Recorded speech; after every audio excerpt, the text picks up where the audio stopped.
7 o'clock, time for our regularly scheduled meeting. Mike, will you call the roll, please? Collier Wise. Here.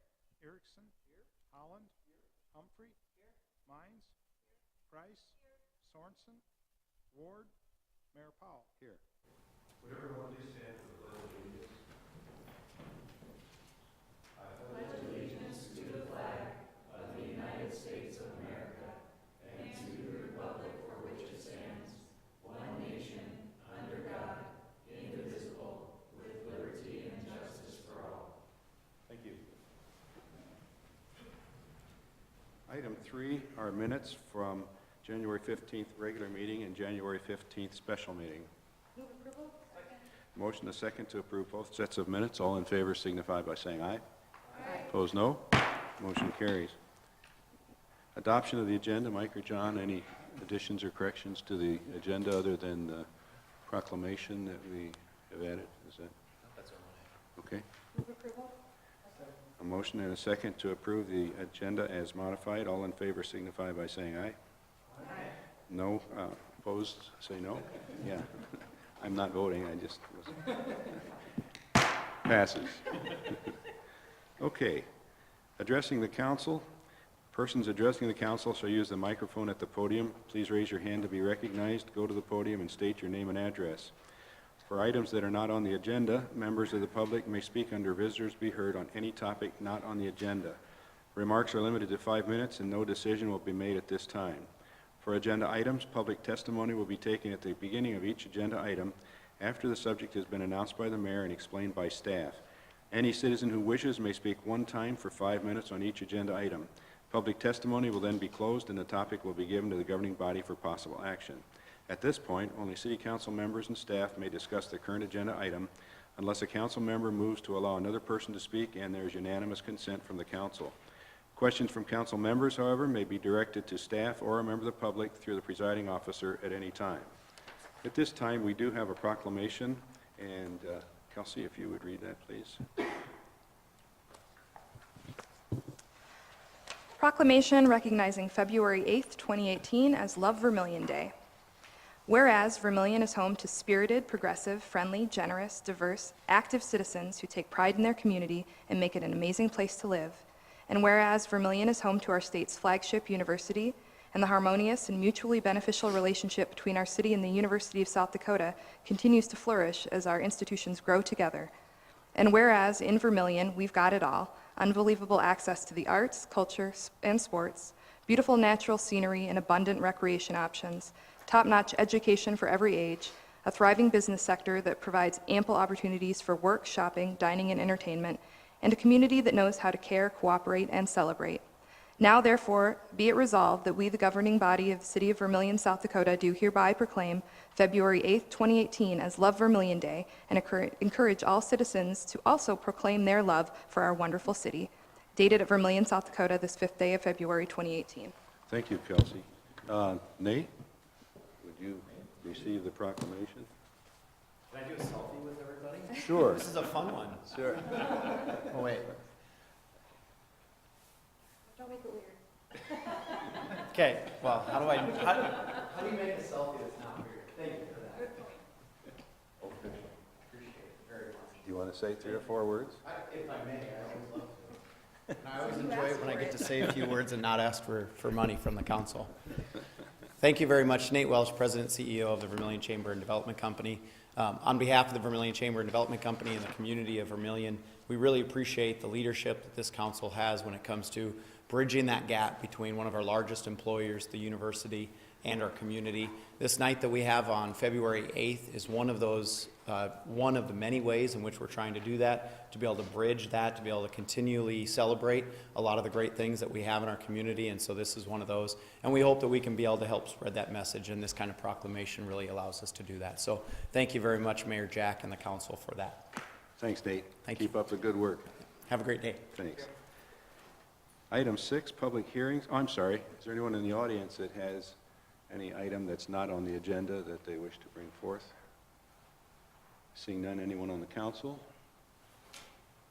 Okay, seeing none, we'll move on to public hearings. Item A, first reading of ordinance 1367 to amend chapter 155, section 155.008 to update the definition of term parking, of the term parking space in section 155.072B to clarify the approved options to conform to off-street parking requirements. And Addison, please. Thank you, Mr. Mayor. This is the first reading of Ordinance 1367 to amend Title 15, Land Uses, Chapter 155, Zoning Regulations, Sections 155.008, Definitions, and 155.072B, Off-Street Parking, Required Parking Spaces. This amendment is being presented to address three main issues that have been reported to the administration by the city engineer and the city building official as problematic for residential property owners in Vermillion. First off, our current zoning regulations, or under our current zoning regulations, a parking stall within a garage unit cannot be counted towards a property owner's off-street parking requirements, which is usually 2 spaces, unless the dwelling has access to the garage through a walk-through door leading to the garage without going through the outside. Since a detached garage is not uncommon in Vermillion's residential districts, and many lots do not have the space to build another parking space in their lot, it has made compliance with our code for some property owners impossible, if not very costly. Second, property owners often report confusion regarding what other preferred avenues to take to satisfy our off-street parking requirements without the use of a garage. Third, the definition of the term parking space in the definitions section of our Chapter 155 is out of date and not as comprehensive as it is in the definition section of our rental housing code, which can cause confusion. Proposed Ordinance 1367 addresses all three of these concerns. To address the first issue, we have altered the restrictions on counting one garage stall toward a property owner's off-street parking requirements to read as follows. Alternate parking requirements shall allow for one parking stall within the garage to count towards the off-street parking requirements. In order for the alternate parking requirements to be utilized, the following criteria must be met. A, alternate parking requirements shall not be considered for any multiple family dwelling units to be constructed after March 22nd, 2018, which would be the effective date of this ordinance if it is approved. B, each dwelling unit shall have the garage located within 10 feet of the unit, measured from the closest point of the dwelling unit to the closest point of the garage unit. C, each garage shall be a minimum of 10 feet wide by 20 feet long. And D, the property owner shall ensure that the garage space is open for resident parking or for tenant parking as a condition of their rental registry. The garage space cannot be used for any other purpose. These conditions make the code more flexible to Vermillion's residential landscape, while also keeping in mind the need to draw a line somewhere so that parking in the required off-street parking space remains preferable compared to the parking on the streets, and so that our code is consistent with precedents set by the International Building Code and the International Fire Code. To address the second issue, a segment has been added to codify the preferred and approved options for a residential property owner to take when building off-street parking. The process starts with option 1. If the requirements cannot be met, then move on to option 2, and so on. Finally, to address the third issue, we simply updated the definition of the term parking space in Chapter 155 zoning regulations to specifically state the minimum dimensions of a typical off-street parking space and to be otherwise more consistent with the definition in our rental housing code.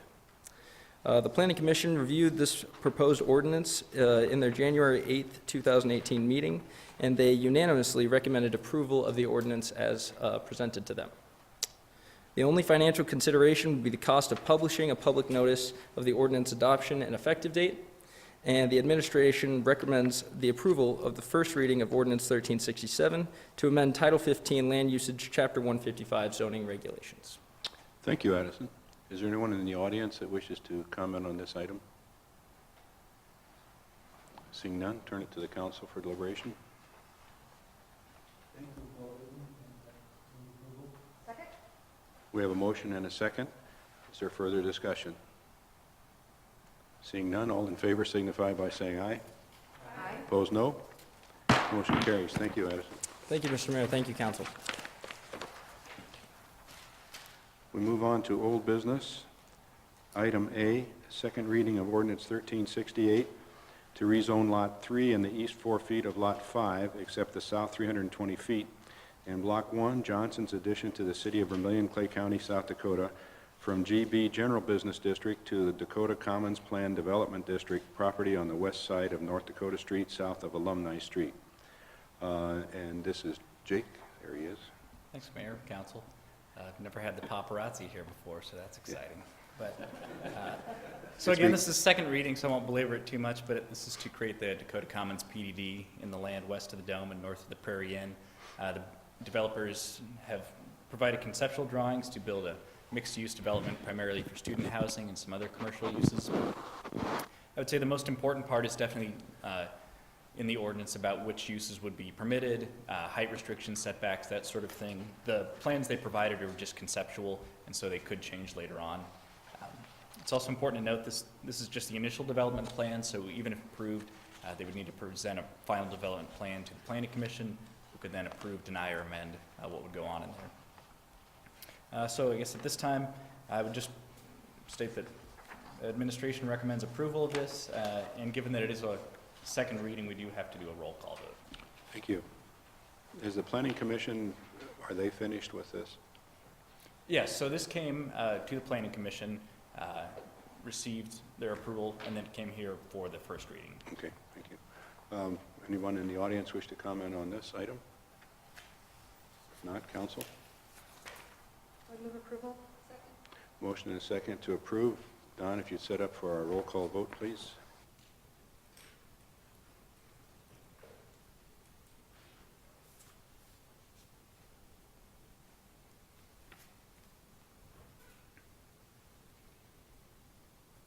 The results are 8 yes, 0 no, motion approved.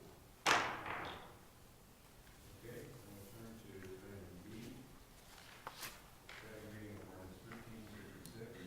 Second reading of ordinance 1366 to amend section 155.030 NRC Natural Resources Conservation District and section 155.075. Oh, I'm sorry. I dropped it. Did I miss all of it? I think once that vote goes, then Okay, I'll read this over, sorry. Second reading of ordinance 1366 to amend section 155.030 NRC Natural Resources Conservation District and section 155.075 telecommunications tower, antenna, support structures, and wireless communications facilities to add telecommunications tower as a conditional use in the NRC district and create an exception that would allow the Planning Commission to approve a camouflaged or stealth telecommunications tower within 300 feet, but not less than twice the distance of the fall radius of the telecommunications tower of any residentially zoned or used property. Again, Jake, please. All right, thanks. So we should all be experts on telecommunications towers by now. So just review a few things that have changed with this version of the ordinance. One is that currently you could build a telecommunications tower only in general business, central business, heavy industrial, or general industrial zoning. This would add natural resource conservation zoning as another possibility. And it's still a conditional use in all those zones, so you would still need to go through and receive a conditional use permit from the Planning Commission. Where this changes is that previously, under discussion, we said if it was closer than 300 feet to a residential use, then City Council could create an exception. In this case, we've changed it so it would be the Planning Commission that could allow that exception. And before, we didn't have any kind of a minimum on how close a tower could be to a residential use.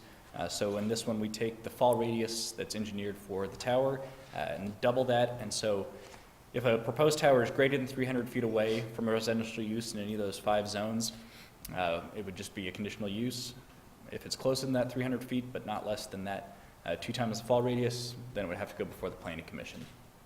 It's just important to mention that this is not at all site-specific. All this allows us to do is perhaps move the discussion a little bit farther forward. As we see it right now in staff, south of the Cherry Street corridor and north of the Bluff, really because of the way the code works out, you couldn't build a tower anywhere in there. And so this just allows us to have some more discussions, maybe focused on a specific site if this gets passed. So that'll take any questions. Jay. Is there anyone in the audience that wishes to comment on this? Seeing none, turn it to council. Questions for Jake? I would move approval. We have a motion and a second to, just second also. Motion and a second to approve. Now, is there any further discussion? Please. I'd just like to say that I'm glad to see that this motion is, or this project came back in its amended form. I think it does a good job to address both the need of additional coverage in the south part of town and also allow for more options to work with what the community feedback was that we got. And I'd like to thank the committee for their hard work in amending it and finding something that worked for more people, so, thank you. Any further discussion? I'd just like to add a comment, too, that I'm all for the opportunities for public discussion and urge people to attend public meetings and talk about things, so, thanks. Okay, we have a motion and a second. Any further discussion? Seeing none, all in favor signify. It says right here, roll call vote. So, Don, if you'll please set the machinery. That was on me. I should have reminded you.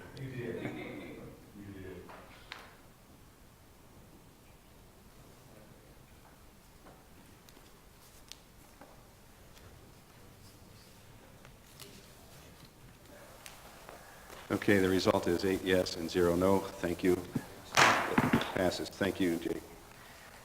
Moving to new business, item A, a resolution giving approval to the issuance and sale of a revenue bond to finance curbside.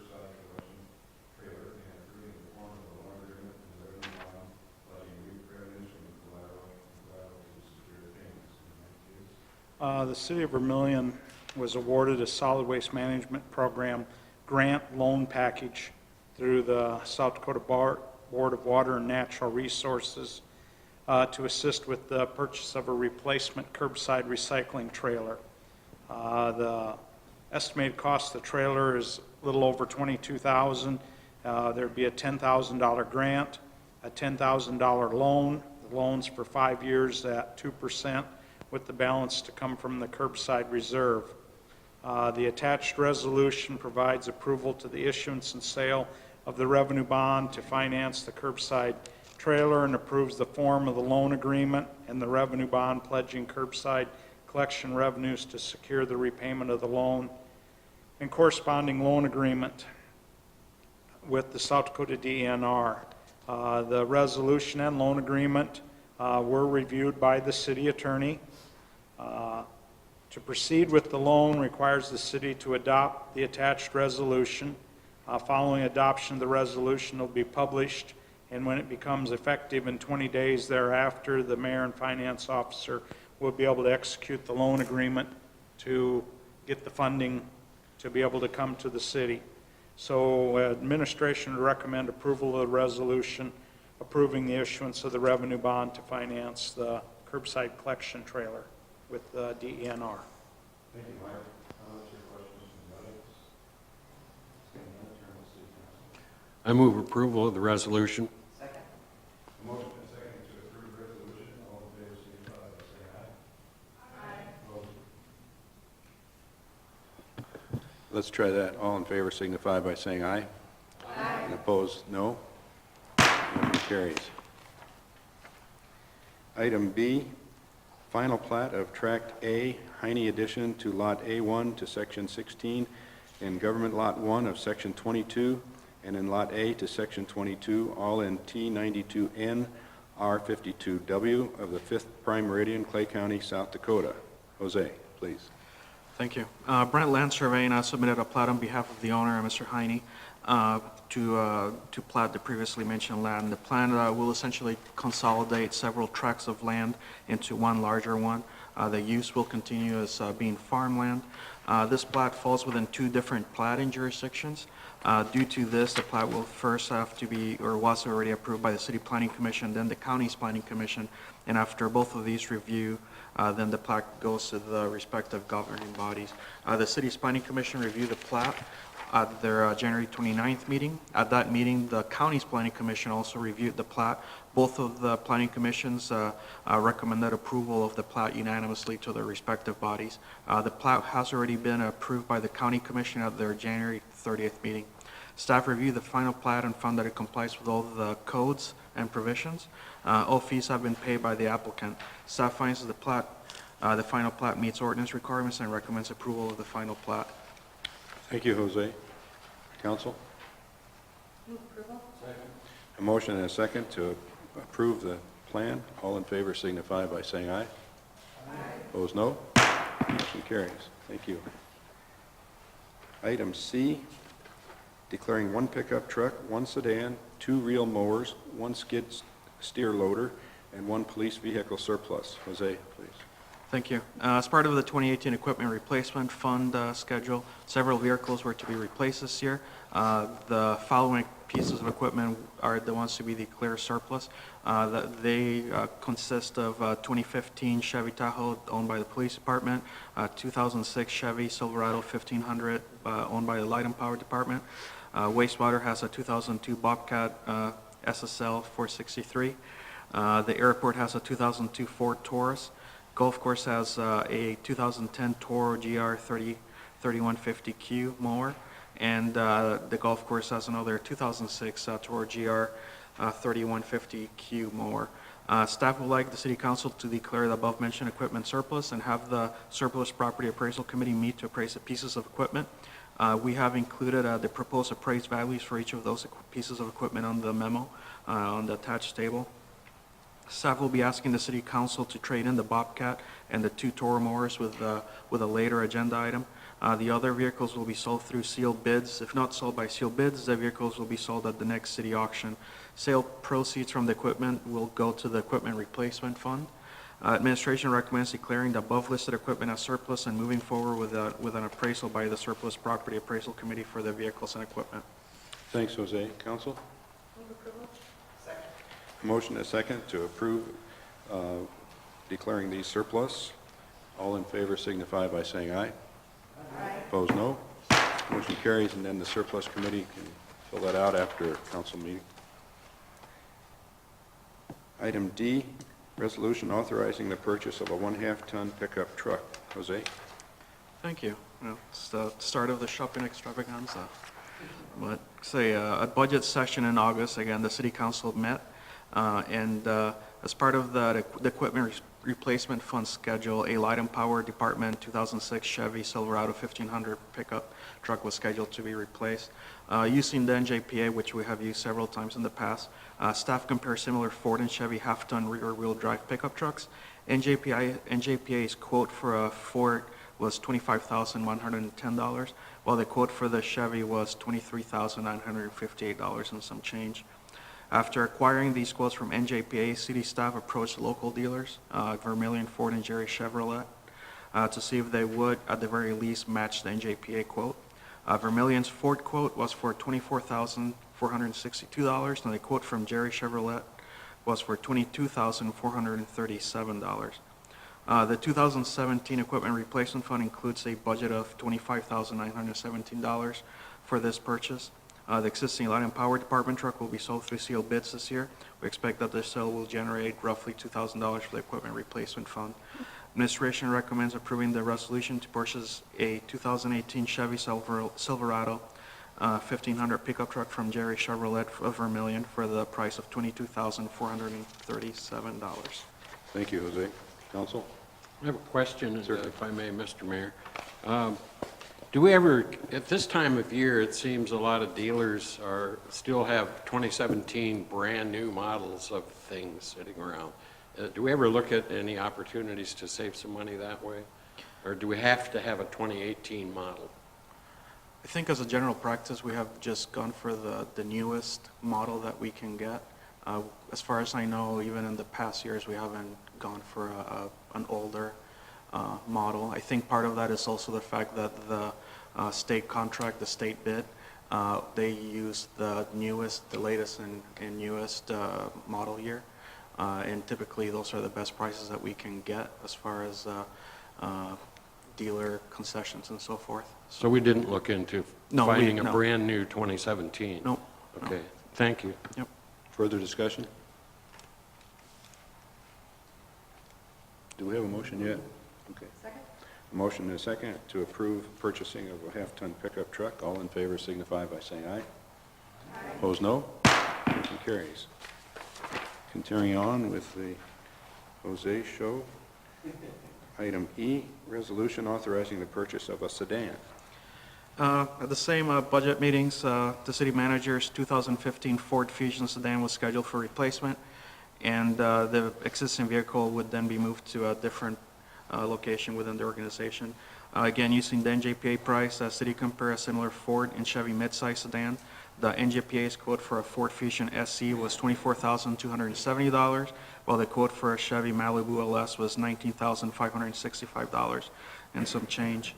Again, after we got all those quotes from NJPA, we approached the local dealers, asking them to see if they could at the very least match the NJPA price. Vermillion's Ford quote was for $19,545, and the quote from Jerry Chevrolet was for $17,925. It should be noted that the state bid has an identical 2018 Chevy Malibu LS in the state contract. The vehicle is quoted at $17,429. However, the city would incur a $250 delivery fee for the vehicle to be delivered from Pier, making the actual price $17,649, which is $276 less expensive than the Jerry Chevrolet bid. The 2017 equipment replacement fund includes a budget of $23,580 for this purchase. The existing city manager's vehicle would then be moved to the police department to replace their 2008 Ford Fusion. And this it would be moved to the travel fleet to replace the 2008 Ford Fusion. The 2008 Ford Fusion then would be moved to the police department and replace a 2004 Taurus. And then the 2004 Taurus would then be moved to the airport to replace a 2002 Ford Taurus courtesy car. That 2002 Ford Taurus then would be sold at auction for $500, hopefully. The low value in the Taurus should be also noted that it's not due to mechanical issues with it. It's mainly due to a body defect that was incurred during an accident several years back.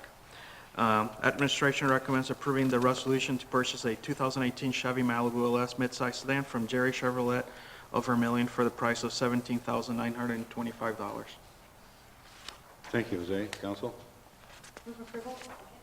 Motion and a second to approve resolution authorizing the purchase of a sedan.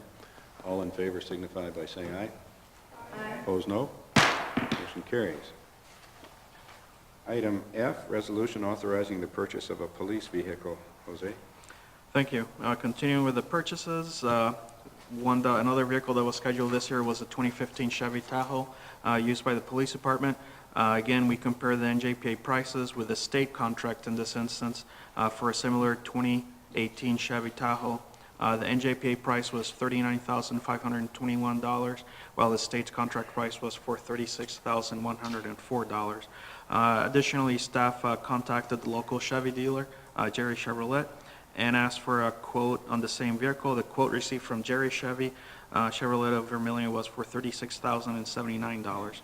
The 2018 equipment replacement fund includes a budget of $33,588 for this purchase. The 2015 Chevy Tahoe would then be sold through sealed bids, hopefully getting around $6,000 for sale. Administration recommends approving the resolution to purchase the 2018 Chevy Tahoe from Jerry Chevrolet of Vermillion for the price of $36,079. Thank you, Jose. Council? Motion and a second to approve the resolution authorizing the purchase of a police vehicle.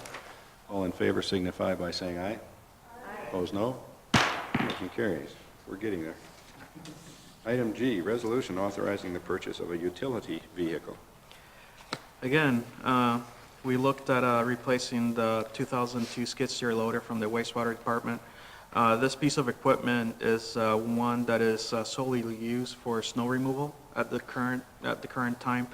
We did talk to the guys at the wastewater department to see if replacing it with a like piece of equipment, another skid steer loader, would meet their job requirements, and they said that it wouldn't. They would actually like to have a piece of equipment that would be able to fit different uses or could be used at different jobs within the city. So with that being said, we actually looked at what's called in the industry a utility vehicle, which is, you've probably seen it, it's kind of looks like a Polaris Ranger, for lack of a better term. But you can actually get it to fit either 3 people or 4 people, depending on the size that you get. So it's about the size of a golf car. So this piece of equipment would actually be able to move snow. You could actually use it to haul parts within the plant or to city projects. You could also put a small bucket in there for moving material at project sites, et cetera. This, because of the piece of equipment that we're looking into, we actually did ask for quotes from 2 vendors. We looked at Polaris and got a Polaris Brutus HD PTO Deluxe. The estimate for this, or the quote for this with all the attachments, was $31,542 and some change. We also contacted Siouxland Bobcat. They gave us a quote on a Bobcat 3650 4x4D for $31,288. The price given by Polaris was the NJPA price for that piece of equipment. However, Siouxland Bobcat is willing to take the existing 2002 Bobcat 463 SSL as a trade-in. They have agreed to give the city $44,388 as trade-in value. Applying the trade-in value to the cost given by Siouxland, the net price of the Bobcat 3650 would then be lowered to $26,900. The 2018 Equipment Replacement Fund includes a budget of $40,436 for this purchase. Administration recommends approving the resolution to purchase a 2018 Bobcat 3650 4x4D with all the mentioned attachments from Siouxland Bobcat for the price of $26,900. This would also include the trade-in for the 2002 Bobcat 463 SSL. Thank you, Jose. Council, question? Just a question. Do these new, does this new item come with a snow blade, or will that have to be purchased and added? That's actually one of the attachments. It's going to be coming with a snow blade, a snow blower, broom, and a bucket. Thank you. Move approval? Motion and a second to approve resolution authorizing the purchase of a utility vehicle. All in favor signify by saying aye. Aye. Opposed, no. Motion carries. Item H, resolution authorizing the purchase of 2 reel mowers. Thank you. This time we're going to be replacing a 2006 and a 2010 Toro GR3150Q reel mowers from the Bluffs Golf Course. We looked at the NJPA price and actually contacted Midwest Turf and Irrigation of Omaha to see if they could give us a good quote on those to replace those 2 pieces of equipment. They gave us 2 bids for, or a bid for 2 2018 Toro GR 3300 Triflex mowers with accessories to meet our specifications for $39,827. The 2018 Equipment Replacement Fund includes a budget of $57,514 for these purchases. The 2 existing mowers will then be traded in with the purchase. Midwest Turf and Irrigation will provide $4,000 of trade-in value for both of the used mowers. If the mowers are traded in, the bid would then be lowered to $35,827. Administration recommends approving the resolution to purchase 2 2018 Toro GR 3300 Triflex mowers from the Toro's company's participating distributor, Midwest Turf and Irrigation, and to trade in the 2 existing Toro GR 3150Q mowers for a net price of $35,827. Thank you. Council? A motion and a second to approve the purchase of 2 reel mowers. All in favor signify by saying aye. Aye. Opposed, no. Motion carries. We're coming to the end here. Item I, renewal of janitorial services for the City of Vermillion facilities. Jose? Thanks. Since late February 2017, the city has been contracted with Service Masters of Southeast South Dakota from Yankton to perform janitorial services in several city-owned buildings. The original contract signed on February 6, 2017 allows for 2 one-year additional renewals. This one at the table right now would be the first 1-year renewal. The original contract with Service Masters required that they clean several buildings within the city. After discussions with respective department heads, it was agreed to include a few changes to the new contract. The largest change would be the removal of the Bluffs Golf Course clubhouse from the buildings to be cleaned. The new price from Service Master is for $52,503. This is roughly $7,700 less than the previous contract, which seems reasonable when considering that additional work was added and a building was removed from the list of buildings to be cleaned. The 2018 budget includes money for the janitorial services.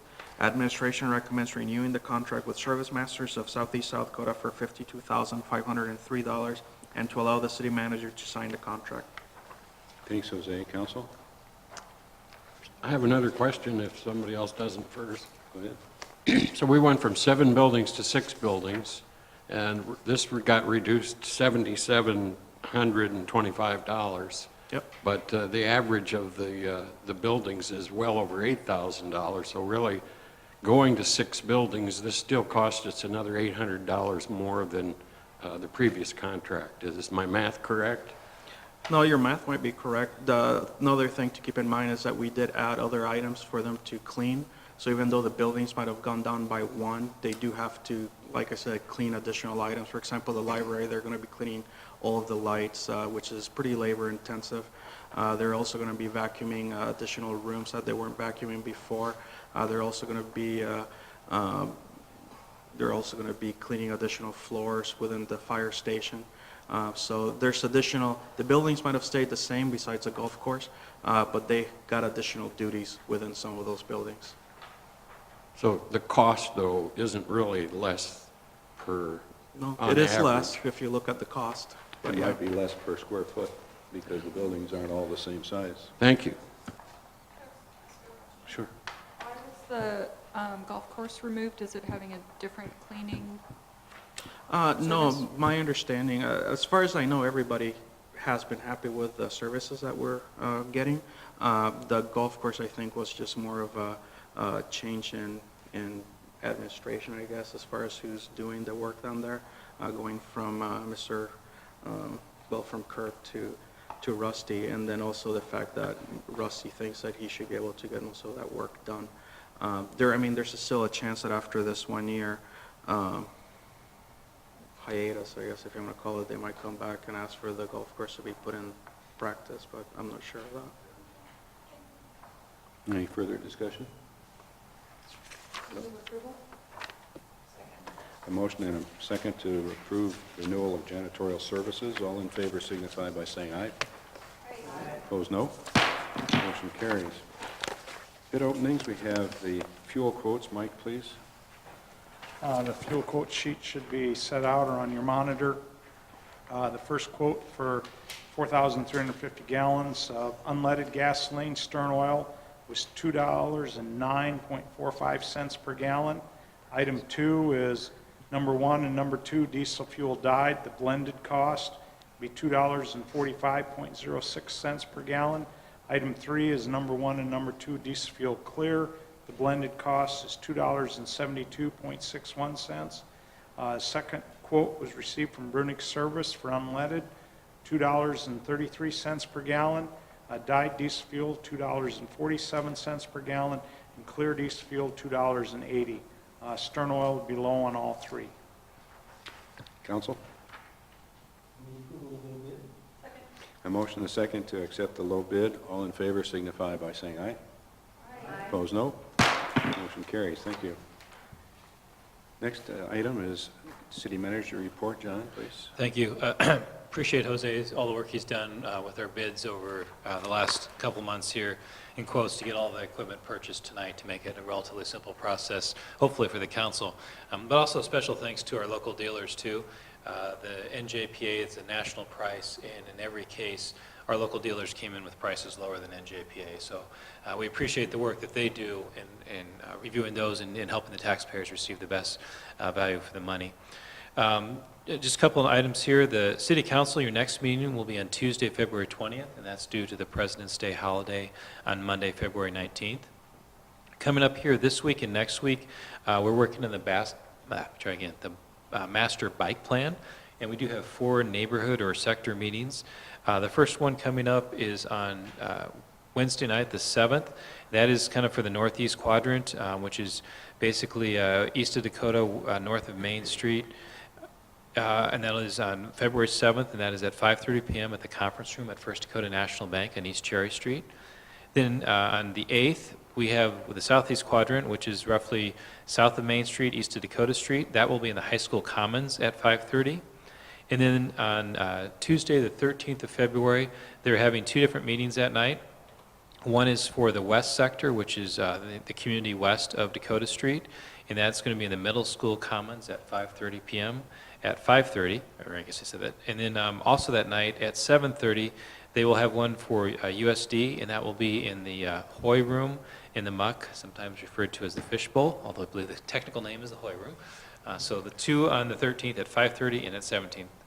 And then at your seat tonight was a raffle notification that came in. Trinity Lutheran High School Youth Group, they are selling raffle tickets for $5 each, or 5 for $20. The prize is a handmade quilt.